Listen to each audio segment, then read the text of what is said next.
Hi, I'm Diana. Welcome to my YouTube channel. I hope you like and subscribe. So I'm going to start with some simple information. First of all, this YouTube channel, my YouTube channel, is for everybody. Whether you've done a lot of yoga, whether you've done no yoga, whether you are able, whether you're disabled, whether you're very young, you're in the middle, you're older. I want to make this for everybody, okay? Not just for a select few. So a couple of words I use quite often, and I want to make it very clear so we have the same vocabulary.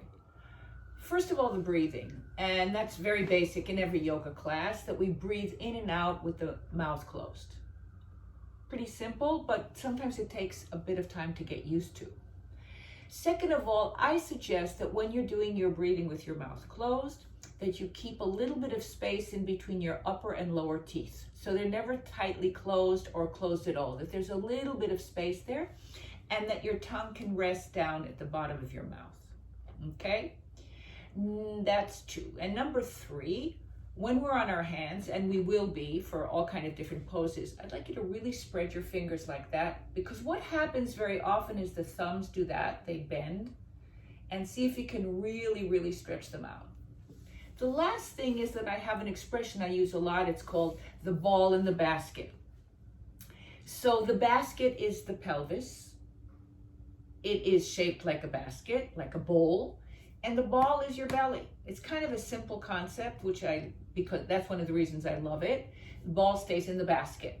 So when you're lying on your back, the ball drops into the basket anyway, naturally. But when you're in other positions, it might drop out, which means you're not using your pelvic floor or your abdominals at all.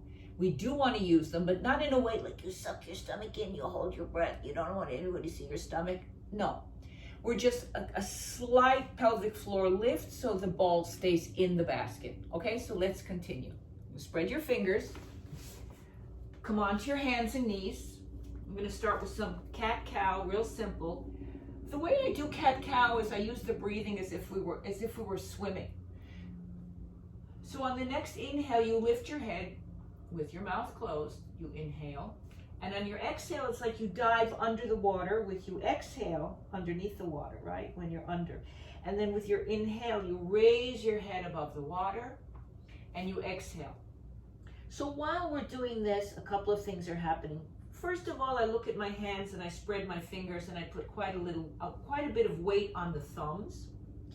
I'm also moving my feet. So when I inhale, I flex my feet, I press the toes into the floor. And when I exhale, I point strongly and stretch out my ankles.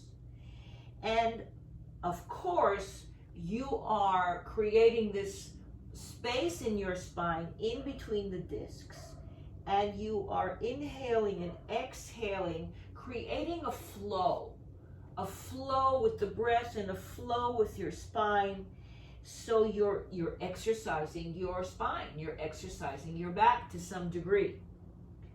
Okie dokie. And then come to a flat back. So this would be a cow pose, right? That would be a cat pose. What would be neutral? This is where we tend to lose the ball. So lift your pelvic floor so the ball stays in the basket. Press your hands firmly down. Press your thumbs down. Take an inhale, flex your feet, and push back to downward facing dog. I usually like to start downward dog with the knees bent. Why? Because I want to straighten my arms first. I want to pull my chest back towards my legs. I want to release my head. I want to release my neck. I can turn it gently from side to side. And then I very slowly extend my right heel towards the floor and I wait. I wait a few moments. I feel the stretch. I want to get into the stretch. I don't want to rush to get to the other side. Take a breath or two. And then you bend your right knee and do the same thing with your left leg. Let's say your heel doesn't get to the floor. Doesn't have to. Let's say your heel comes to the floor easily. So lift your toes up. Make it a little more challenging. Where is the weight? Is all the weight on your left arm, or can you even out the arms so it's even? And then stretch your right leg back as well. If you need to bend them, so be it. Lengthen your spine and release your neck. Take a deep inhale, don't drop the ball, and exhale, soft lips. Then slowly inhale, come onto your knees, do it slowly if you can. Your feet are flexed. Push back so your butt gets onto your feet, onto your heels. And you get a lot of stretch in your big toes, a lot of stretch, and that's a good thing, something I want to develop. Press forward with your hands, back with your bum, get your toes really stretched out.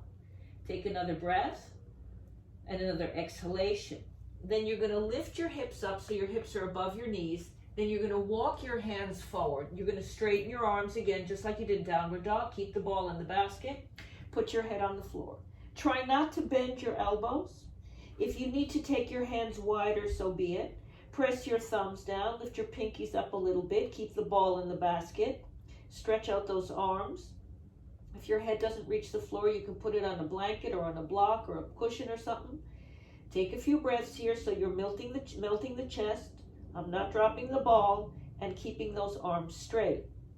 Take a deep inhale and a long exhale. Again, a deep inhale and a long exhale. With your next inhale, walk your hands back a bit so the elbows are straight again. You can turn your hands out a little bit so the left hand slightly to the left, the right hand slightly to the right. Press your thumbs back and go back to downward dog. So again, find your downward dog each and every time. Make it yours. Straight legs, bent legs, but the spine is important, very. More than your hamstrings right now. Then we're going to take a plank pose, and this is also where we tend to drop the ball, right? Put the ball in the basket, heels back, tailbone to the heels, gaze forward. Take a deep inhale, and with your exhale, take your knees to the floor, point your feet. Now I'm going to drop the thighs towards the floor. This depends on you now. You might have to bend your elbows straight away for the cobra, or you can keep them straight for a while. Feel your lower back. That'll tell you what to do and, more importantly, what not to do. You don't want to hurt your lower back, okay? Take a breath. And on your exhale, bend your elbows slowly. Keep a lot of weight on your thumbs. Pull your elbows back and your chest forward till you use your arms to come all the way down, and then put your forehead on the floor. Roll your shoulders back. Lift your hands off the floor. Extend your hands back towards the feet. Turn your palms towards the floor, and then lift your head up, just slightly. Spread your fingers. Take a deep inhale. With your exhale, bend your elbows again. Put your hands down. Press your thumbs down and push back into your downward dog again. Okie doke. Lift your right leg up. Take it over to the left side. Now you're going to notice there's more weight on your left arm. Try to keep your right arm active. Keep your right knee up. Try to bring the heel to your bum. Okay. And then take your knee forward.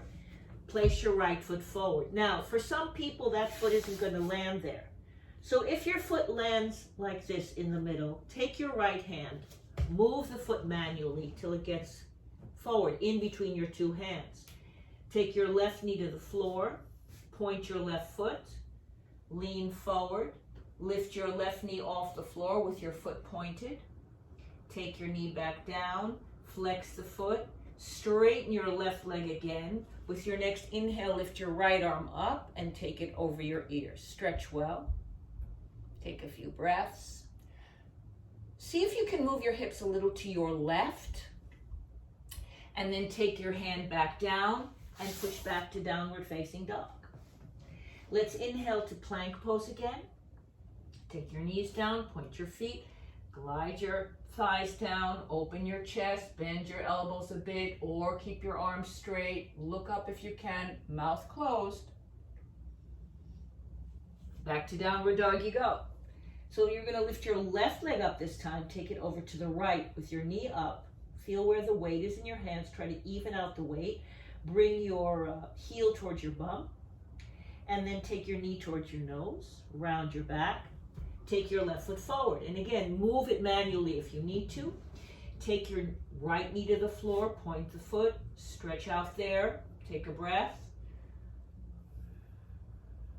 You can lift the knee a little bit if you can. And then you can take it back down, flex the foot again, straighten your right leg, and then inhale your left arm up and take it over your ear. Stretch, move your hips to your right a little bit, take your hand back to the floor, see that your hands are even, and go back to downward dog again. Inhale to plank pose, come onto your knees. This time exhale. Inhale, take a cow pose again. Exhale to the cat. Round it, spread your shoulder blades, push the floor away from you. Inhale again, and exhale again. Okie doke. Now I'm going to walk my knees forward, and I'm going to sit up. I'm going to face you. Stretch the legs out ahead of you. Shake them out a little bit. Then you're going to bend your right knee.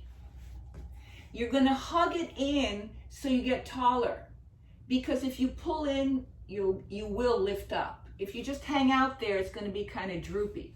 So lift up, flex your left foot, inhale your left arm up, wrap it, hook it on your front knee, on your right knee. Take your right hand behind you, and then inhale, press through your right hand to get taller. And on your exhale, bend that right elbow so you turn a little more, twist a little more to your right.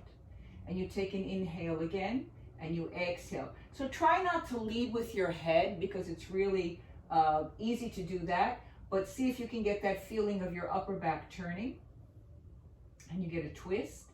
And then come back to the center, lift your arms up, exhale, take your hands to your sides. Now stretch your right leg up, hug your left knee in, and again, no drooping, sit up well, flex your right foot, inhale your right arm up, hook it on your, just under your knee or on your knee, or hook it where it's comfortable. Then the left hand goes behind you. You can come onto your fingertips. Now with your inhale, pull your spine up so you get tall. And on your exhale, bend your left elbow a little more, because when you bend your back elbow, you will be able to twist more. You'll be able to turn more. The minute you straighten your back arm, the twisting will stop pretty much. You can also take that left hand a little, further back or to the side to get a little deeper. See how it feels? Take a breath.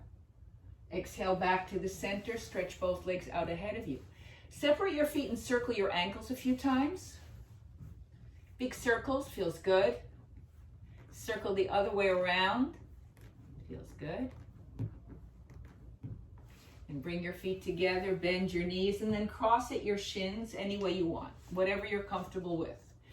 You can always sit up on a block or a blanket or a towel or something if you find it difficult to sit up, and many people do, I know, because you might be tight in your hamstrings, tight in your IT band, tight in your glutes, right? So the higher you sit, the better it'll be for you if that's your situation. I'll get into that in another video.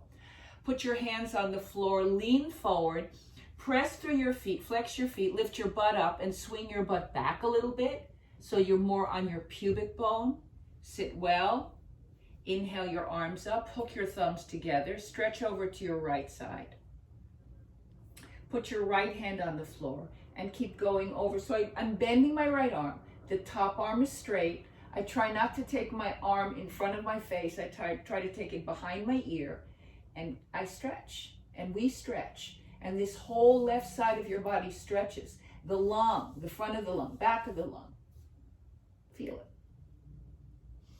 Inhale up, hook your thumbs again, stretch up, go over to your left, and then put your left hand down, turn your right palm down, bend your left arm, and keep stretching with the breath. So don't go to the end. It's like you start reading a book, you don't go to the end, right? You read through it, especially if it's a good book. This is a good book, this is your body. So take your time to just go as far as you can. And then inhale your arms up, take your hands to your sides. Now, see which leg you have in front, because we all cross them differently. I didn't say which leg to use. Stretch them out and change. Put the other shin in front, flex your feet. This time you're going to inhale your arms up, and your exhale, put your hands in front of you. I'm going to turn to the side so you'll see better what I mean. So instead of just rounding my back and taking my head to the floor, take your hands on either side of your hips and tilt back and forth a few times, and so your back is straight, as opposed to trying to get your head to the floor. try to tilt forward evenly so you get some kind of a stretch through your hips. So you're tilting a couple of times, getting a stretch here. And then I'm going to turn and face you again. I lift up and pull back so I'm right on my pubic bone, pretty much. And then take your hands to the heart